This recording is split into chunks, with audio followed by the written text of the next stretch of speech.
Big game bound. Well, heading into the season, no one could have predicted that the Packers would be 10th in the NFC standings with just 5 games to play. But that is exactly where Green Bay sits, not to mention the fact that they are also currently in 3rd place of the NFC North.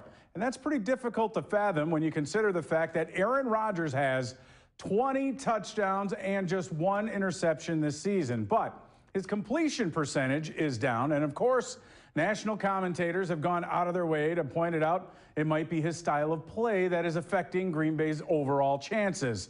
To that, the leader of the pack said, "I don't put a lot of weight on a pundit on ESPN talking about fundamentals. I listen to my quarterbacks coach, my offensive coordinator, and my head coach. I study myself. I'm very critical of my own film.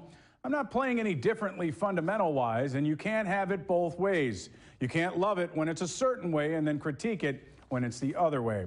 Well, one of the bright spots on the roster this season has been the play of Davante Adams. The Packers wide receiver is on pace for what could be one of the greatest seasons in Packers history in terms of catches, yards, and touchdowns. Well, like Rodgers, he is more concerned about the team's success rather than individual achievements. Quote, "Obviously, setting a record in a really historic place like this, it means a lot, and it would mean more to be able to do it here, but especially with all the greats that came before me and all that. It's like I said, we got to get those wins, and that's when it will make it feel a little more sweet.